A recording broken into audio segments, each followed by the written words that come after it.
మేలెంచాలని పెద్దవాళ్ళు అంటారు కదా, అది నిజంగా నిజమండి. యూట్యూబ్ ఛానల్ పెట్టాలి, డబ్బులు సంపాదించుకోలే, ఈయన చేయంగా మనం చేయలేమా అనుకున్న వాళ్ళకి నా ఎక్స్పీరియన్స్ అయితే ఖచ్చితంగా మీకు ఒక గుణపాఠం లాగా ఉంటుంది. యూట్యూబ్ ఛానల్ పెట్టడం వల్ల నాకైతే కొన్ని జబ్బులు అయితే వచ్చేసాయండి. ఏంటక్క యూట్యూబ్ ఛానల్ పెడితే జబ్బులు అంటారా? నిజంగా నిజం.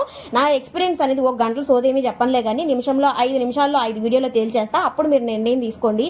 లేదనుకోండి మునగలేక తేలలేక నీళ్ళలో పడిన ఈగలాగా గెలగలా కొట్టుకుంటూ ఉంటారనమాట. నాకైతే చెప్పేవాళ్ళు ఎవరు లేక నేనైతే యూట్యూబ్ అనే సముద్రంలోకి దూకేసా నాకున్న సిచ్యువేషన్స్ బట్టి. బట్ మీరైతే ఆలోచించుకొని అడుగు వేయాలని నేనైతే కోరుకుంటున్నా. ఏమ్మా నువ్వే యూట్యూబ్ లో ఉండాలా, ఏం మేము సంపాదించుకోకూడదా అని మీకు ఒక ఆలోచన కూడా రావచ్చు. అలా అనుకున్న దాన్ని అయితే ఈ పాటికి నేను ఏ బెట్టింగ్ యాప్ లో జ్యోతిష్యాలు, జాతకాలు ఇలాంటి ప్రమోషన్స్ చేసి నేను కూడా సంపాదించుకునేదాన్నండి. అలాంటి సంపాదన అయితే నాకు అస్సలు వద్దు. ఆలోచించి నిర్ణయం తీసుకోవడం వల్ల మీకు వచ్చే నష్టం ఏమీ ఉండదు, అలాగే నాకు వచ్చే కోట్ల సంపాదన ఏమీ ఉండదు. ఒకసారి ఆలోచించుకొని నిర్ణయం తీసుకోండి. ఇంత మాట్లాడినా అడగందే అమ్మాయినా పెట్టదు. ఛానల్ అయితే సబ్స్క్రైబ్ చేసుకుని వీడియోస్ లైక్ చేయండి అబ్బా.